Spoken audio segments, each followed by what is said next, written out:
Saul of Tarsus, the fiery young Pharisee who gung-ho persecuted Christians in Acts 8.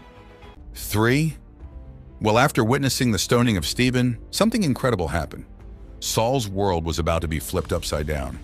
Welcome back to the Bible Adventure Zone, the story of a true legend, the Apostle Paul. Buckle up, because this dude's story is like a superhero origin tale, but for spreading the good news about Jesus. The Bible tells us in Acts 9:1-6 that Saul was on a mission to arrest Christians in Damascus when a blinding light struck him down. He heard a voice say, "Saul, Saul, why are you persecuting me?" Saul fell to the ground, scared out of his mind. That's Jesus, the very one Saul was trying to erase. What happened next? But before we continue, please kindly like the video and subscribe to this channel. Saul was led to Damascus, blind and confused. He spent 3 days without sight or food, but during that time, God revealed his plan. Ananias, a follower of Jesus, was told in a vision to visit Saul and lay hands on him to restore his sight. Ananias was hesitant at first, but God assured him. He found Saul, placed his hands on his eyes, and prayed. Suddenly, scales fell from Saul's eyes and he could see again. He was baptized and filled with the Holy Spirit, becoming a follower of Jesus.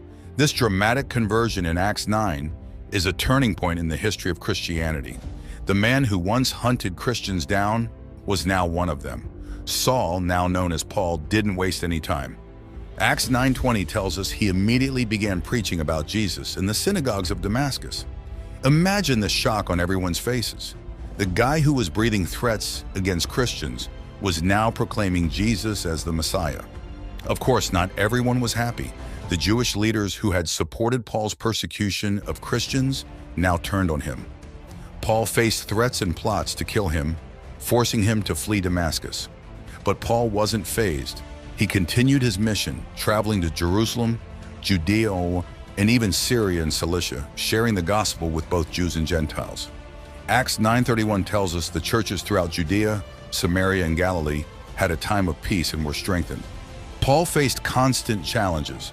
He was shipwrecked, beaten, and imprisoned for his faith. But through it all, his faith in Jesus never wavered. He wrote powerful letters to the churches he established, letters that are still part of the New Testament today, offering guidance and encouragement to believers. Whoa, talk about an amazing transformation. Paul was not content to preach in just one location. As recorded in Acts, he embarked on 3 major missionary journeys to spread the gospel of Jesus throughout the Roman Empire. Imagine the world without Google Maps. Traveling back then was difficult, but Paul's faith drove him forward. Before we begin the story of Paul's missionary journey, support the video by liking it and subscribing to the channel if you have not already. During his first journey in Acts 13:14, Paul and his companion Barnabas founded churches in Antioch, Iconium, Lystra, and Derbe. They encountered opposition from Jewish leaders, but they also found a willing audience among Gentiles. In Acts 15:18, we see Paul return to these churches and even travel to Europe, visiting cities such as Philippi, Thessalonica, Athens, and Corinth. He was confronted with riots, imprisonment, and even heresy charges.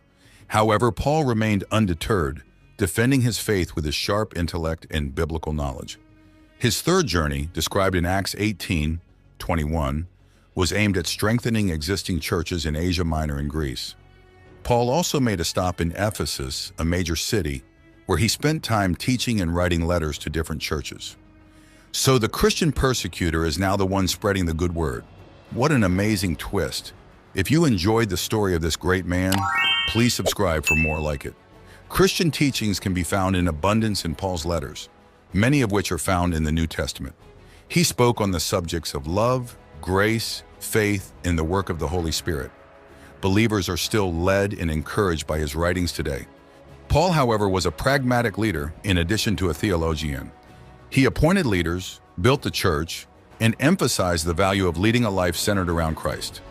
Disagreement within the early church resulted from Paul's teachings, challenging certain traditional Jewish beliefs. The Jerusalem Council is described in Acts 15 as the occasion when Paul argued in favor of allowing Gentiles to practice Christianity. What do you think about Saul's change? Let us discuss them in the comments section. Paul had a revolutionary idea. Christianity was for everyone, not just Jews. This cleared the path for the gospel to be preached everywhere. What a brief but amazing tour of Paul's life that was. Our faith is still shaped by his teachings today. Please click like if you find Paul's bravery and commitment to be inspiring. Paul experienced persistent persecution in his latter years. He was detained in Jerusalem, according to Acts 21, after allegedly causing disturbances. Roman authorities moved him to Caesarea so he could face trial because they were concerned for his safety. Paul was held captive in Caesarea for 2 years, but he continued to be active during that time. He took advantage of the chance to explain his faith to the guards and guests. Paul's tale warrants a lengthy conversation.